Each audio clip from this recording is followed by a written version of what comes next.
let's begin. So, history, here we go. The gas was first synthesized. The gas was first synthesized in 1772. So 1772. So the year 1772. That was over 250, like 251, 252 years ago. So over 250 years ago, by English natural philosopher and chemist Joseph Priestley.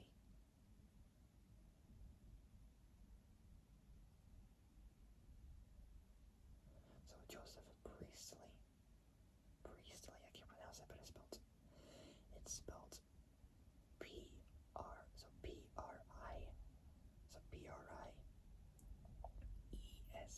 so P-R-I-E-S-T-L-E-Y, who called it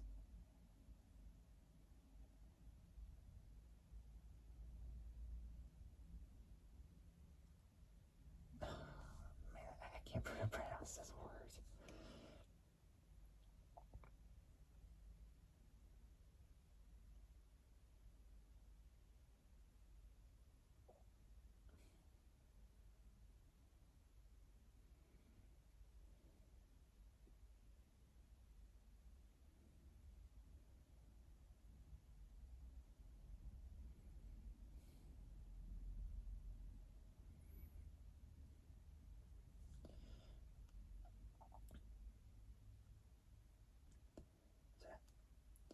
Who called it Dephlogisticated nitrous air.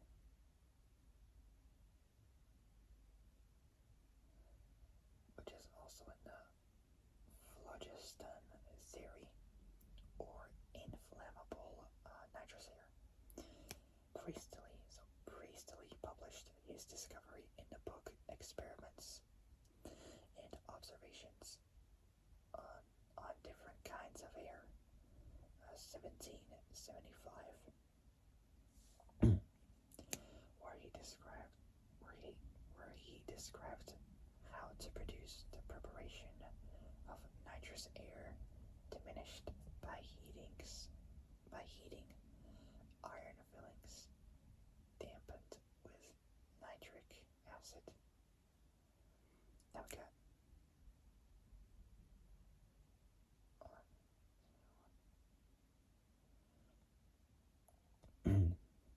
early use. The first important use of nitrous oxide was made possible by both Thomas Beddoes and James Watt, who worked together to publish the book Considerations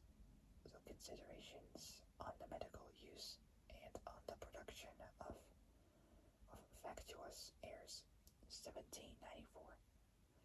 This book was important for two reasons. First, James Watt had invented a novel machine to produce factious airs, including nitrous oxide, and a novel breathing apparatus to inhale the gas. Second, the book also presented the new medical theories by Thomas Beddoes that tuberculosis and other lung diseases could be treated by inhalation of factious air. So factitious, airs. So it's not factious, it's factitious airs. So I apologize. So factitious airs.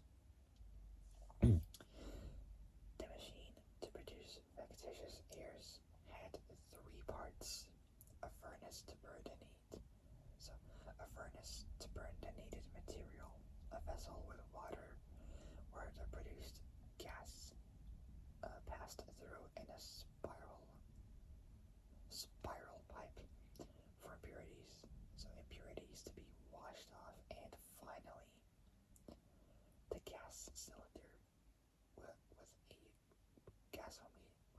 gasometer, where the gas produced air could be tapped or taped into portable airbags made of airtight oily silk. The breathing apparatus consisted of one of the portable airbags connected with a tube to a mouthpiece, with this new equipment being both engineered and produced by 1794. The way was paved for clinical trials, which began in 1798, when Thomas Beddoes established the Pneumatic Institution for relieving diseases by medical airs.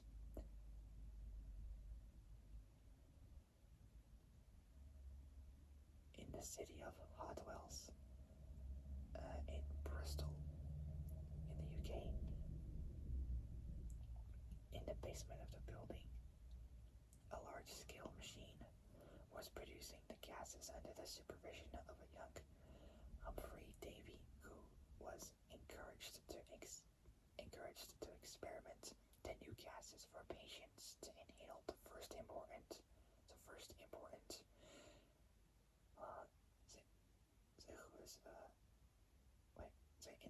in the basement of the building, a large-scale machine was producing the gases under the supervision of a young Humphrey Davy, who was encouraged to experiment the new gases for patients to inhale.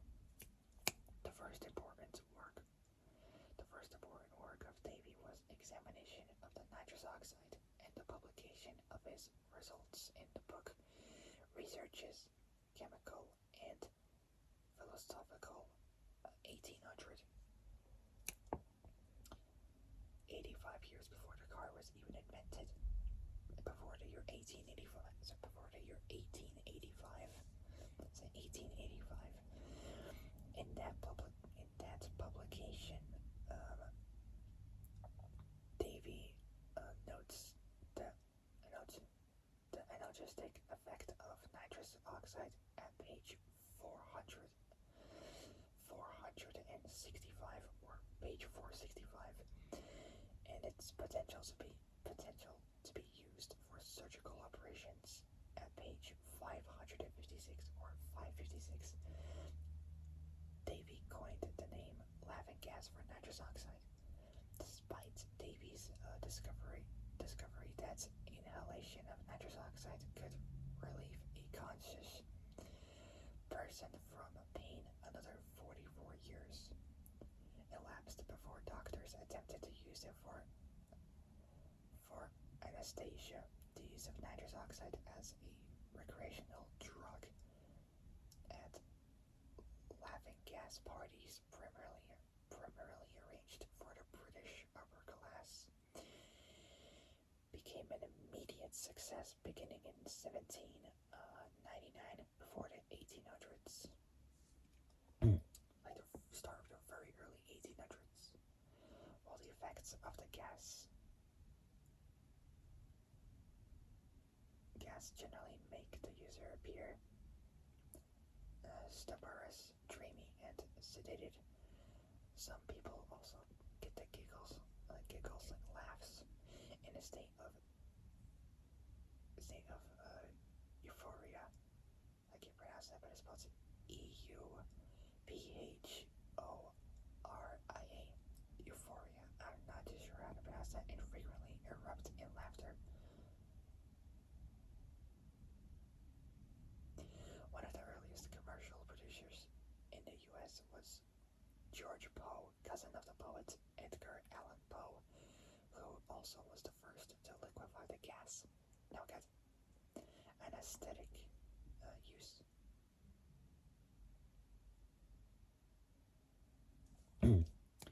The first time nitrous oxide was used as an anesthetic drug in the treatment of a patient was one dentist, Horace Wells, with assistance by Gardner Quincy Colton and John Mackay. demonstrated insensitivity to pain for dental extraction on December 11th, 1844. 3 years before my birthday, but I didn't even exist at that moment. Not until 161 years later. Man, that was such a long time ago. So, December 11th, 1844. In the following weeks, Wells treated the first 12 to 15 patients with nitrous oxide in Hartford, Connecticut. So in the capital city of Hartford, Connecticut, in the U.S. So Hartford, Connecticut. Connecticut. There we go. Got it right. And according to his own record, only failed in 2 cases. In spite of these convincing results having been reported by Wells to the Medical Society in Boston.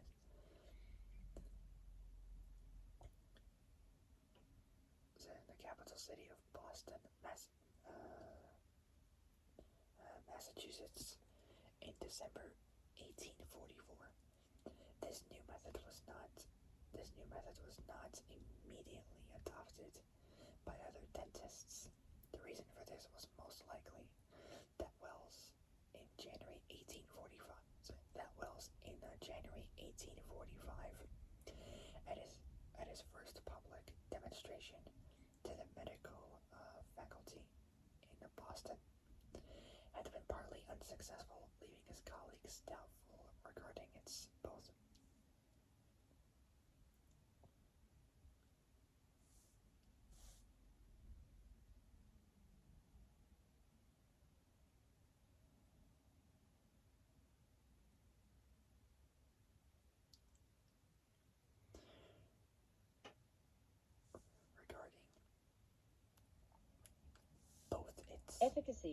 both its efficacy and safety. The method did not come into general use until 1863. So until the year 1863, when Gardner Quincy Colton successfully started to use it in all his what I call CDA, which stands for Colton Dental Association, clinics that he had just established in both New Haven, which is a city in New Haven County, Connecticut, and in New York City. Kind of weird, but oh well. Over the following 3 years, both Colton and his associates successfully administered nitrous oxide to more than 25,000 patients. Today, nitrous oxide is used in dentistry as an anxiolytic,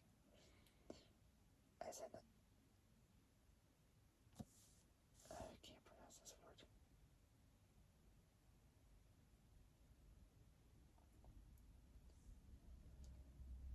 As an adjunct. I can't pronounce that word. To local anesthetic. Nitrous oxide was not found to be a strong enough anesthetic for use in major surgery in hospital settings. However, instead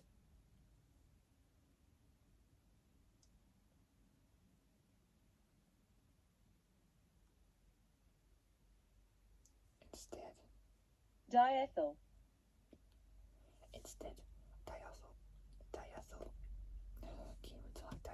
ether, there we go, being both a stronger and more potent anesthetic, was both demonstrated and accepted for use in October 1846. So for use in October 1846, along along with chloroform.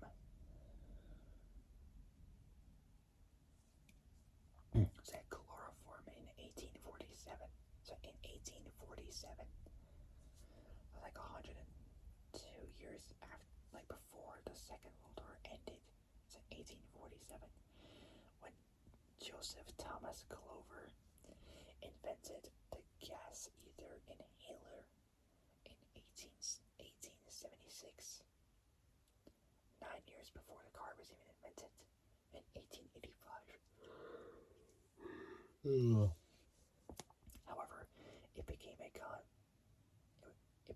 common practice at hospitals to initiate all anesthetic treatments with a mild flow of nitrous oxide, and then gradually increase the anesthesia with either the stronger ether or chloroform. Clover's gas ether inhaler was designed to supply the patient with nitrous oxide and with both nitrous oxide and ether at the same time, with the exact mixture being controlled by the operator of the device. It remained in use by many hospitals until the 1930s. So until the 1930s. Although hospitals today use a more advanced anesthetic machine, these machines still use the same principle launched with Clover's gas ether inhaler to initiate the anesthesia with nitrous oxide before the administration of a more powerful anesthetic. Alright, next up is as a patent medicine.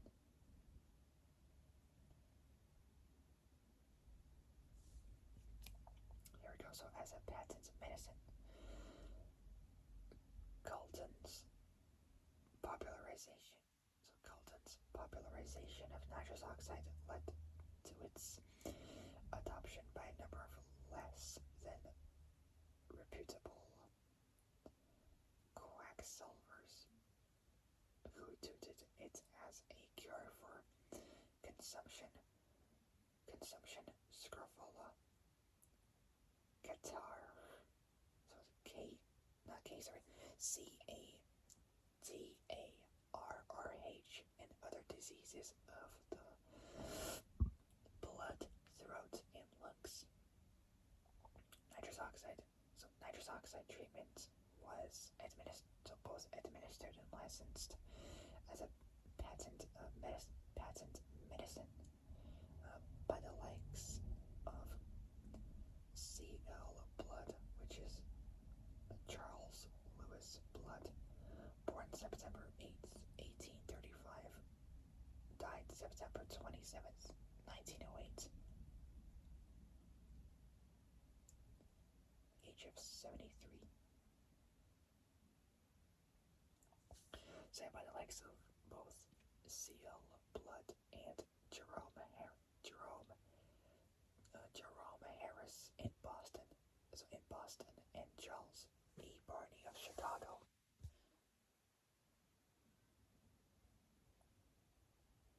So Charles Lewis Blood was an American con artist and self-styled physician who operated in Boston, New York, Philadelphia, and Chicago. So in Pennsylvania. So Boston, New York, Philadelphia, Pennsylvania, and Chicago as well.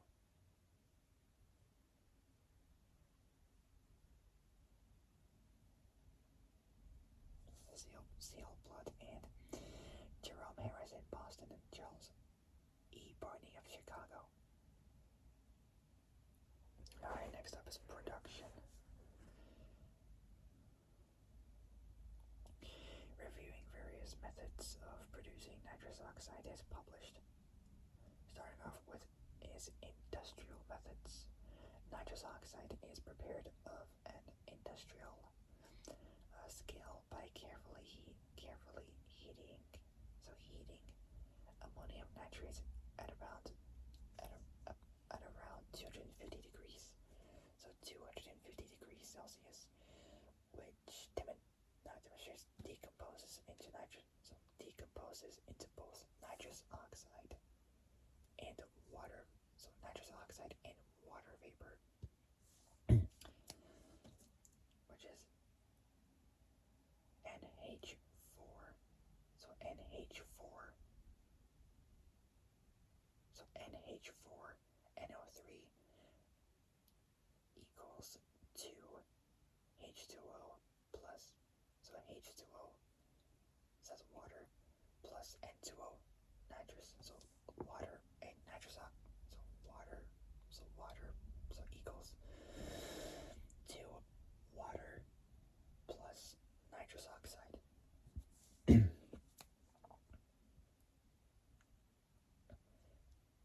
The addition of various, can't pronounce this.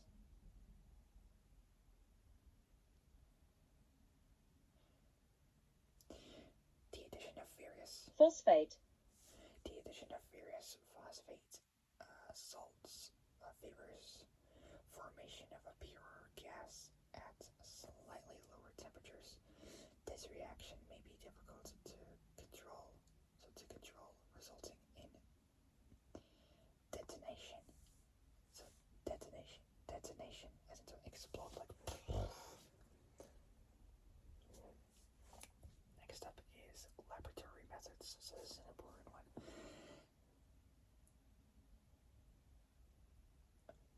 The decomposition. So the decomposition of ammonium nitrate is also a common laboratory method for preparing the gas equivalently. So equivalently, it could be obtained by heating a mixture of sodium, so both sodium nitrate and ammonium sulfate. So sodium nitrate and ammonium sulfate. So it's 2NaNO3 plus, in brackets, NH4. Then we got 2SO4, which equals Na2SO4 plus 2N2O plus 4H2O. So that's plus 2 nitrous oxide and plus 4 water. Another method involves the reaction of urea nitric acid and sulfuric acid. So urea nitric acid and sulfuric acid. There we go. And it is 2, and then in brackets, NH2, then 2CO plus 2HNO3 plus H2SO4. So it's hydrogen 2 and then sodium, I think.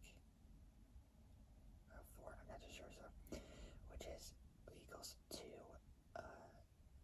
N2O, so it's 2 nitrous oxide and 2 CO2, which is 2 carbon dioxide, plus, in brackets, NH4, and then 2 SO4, plus 2 H2O, which is water.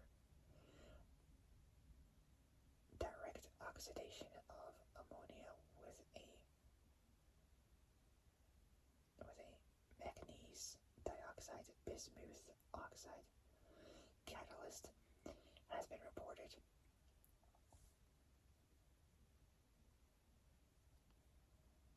With the Ostwald process, which is spelled OSTWALD process. It is 2NH3 plus 2 O2.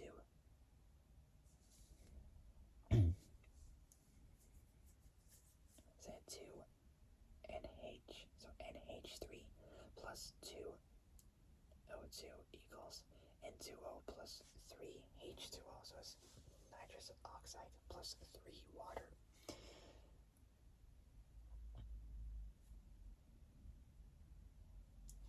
hydroxylammonium chloride reacts with sodium nitrate. So sodium nitrate to give nitrous oxide. If the nitrate is added to the hydroxylamine, so hydroxylamine solution, the only remaining byproduct is salt water. If the hydroxylamine solution is added to that nitrate solution, nitrate is in excess, however, then toxic.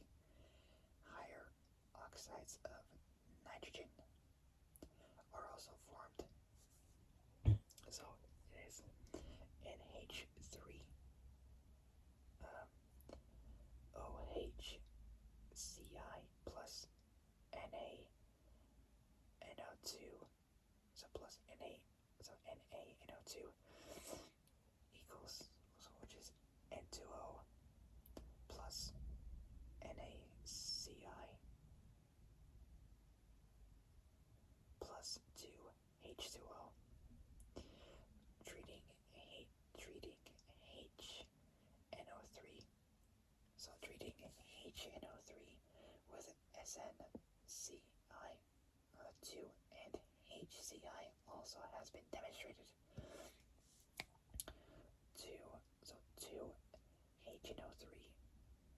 2HNO3 plus 8HCI plus 4S, so 2HNO3, so 2HNO3, so 2HNO3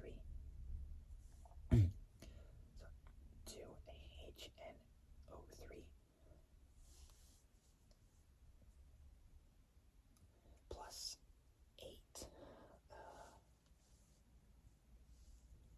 plus 8, sorry,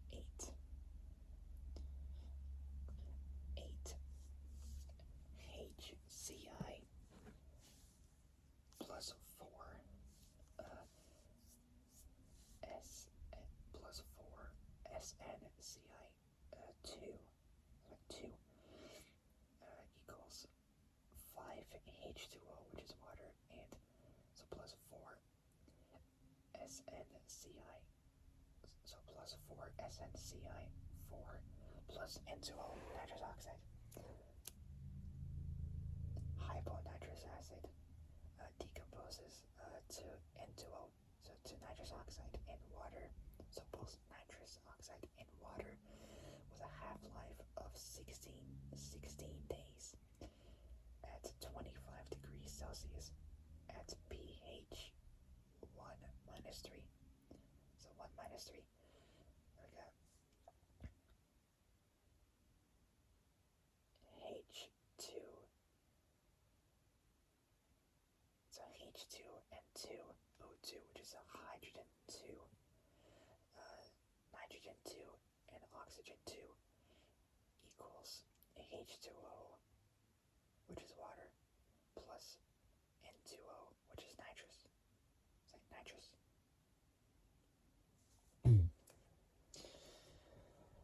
Alright, that will be it for today. So for my next nitrous oxide video will be about the atmospheric occurrence.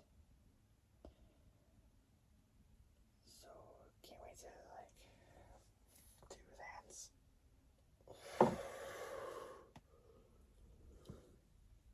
Alright. Alright, so that's gonna wrap it up for tonight. So if you guys like this video, like and subscribe. So like it, subscribe, comment down below what you guys think, and hit the notification bell and hit all so you are alerted of when I'm making uploads. Alright. So that'll be it. I'll see you guys.